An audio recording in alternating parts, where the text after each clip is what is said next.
but Fang Minghong turned to look at Shen Buyu, practically groveling. What do you think? Make him kneel in the ancestral hall as punishment. Shen Buyu helped Fang Zun up, blood pouring down his forehead, then shot me a cold look and said something absolutely brutal. Too light.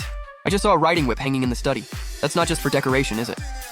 And just like that, he walked out with Fang Zun, didn't even look back. I was floored. I couldn't believe what I was hearing. He basically just told Fang Minghong to whip me. Fang Minghong caught on immediately and barked at the bodyguards. You hear that? 30 lashes first, then drag him to the ancestral hall. He doesn't get up until I say so. I fought back as hard as I could, but the bodyguards pinned me down. I was outnumbered and, honestly, I wasn't thinking straight. I kept telling myself I didn't care. But I clearly did, way too much. Otherwise, Fang Zun's little comments never would have set me off like that. They dragged me to the main hall.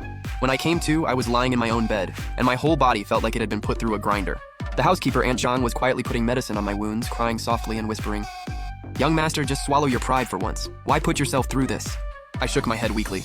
Swallow my pride? In this family? Do that and there'd be nothing left of me. I paused, then forced out a smile that looked worse than crying. It's just a beating, and I cracked Fang Zun's head open too, so honestly, fair trade. I can take it. Then I reached under my pillow, pulled out a bank card through the pain, and pressed it into her hands. Here, take this. Aunt Zhang jumped back and immediately tried to push it away. Young master, I can't take your money. Take it. I've had this ready for a while. I'm leaving the country. Probably not coming back. You've been with my mom since before she was even married into this family. These people aren't gonna treat you right. There's enough on that card for you to retire comfortably. Please, quit and get out of here. Quit. Aunt Zhang stared at that thin little card in her hands, then looked back at me, beaten up, barely able to move and still worrying about her.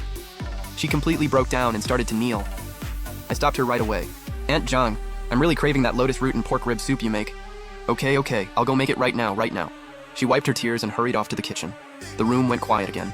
I stared up at the ceiling, all fancy and decorated but cold as ice, and slowly closed my eyes. For the next few days, I stayed in my room and recovered. Through the pain, I packed up everything. I also sorted out all the stuff Shen Buyu had ever given me. Dude didn't love me, but he was generous. All of it combined was worth close to 100 million. My first instinct was to trash it all, but then I had a better idea. I called up the owner of this high-end club I used to go to. Heard they were running a charity auction, so I told him I had a bunch of stuff to put up. He got back to me fast, said there was an event that very night and told me to come through.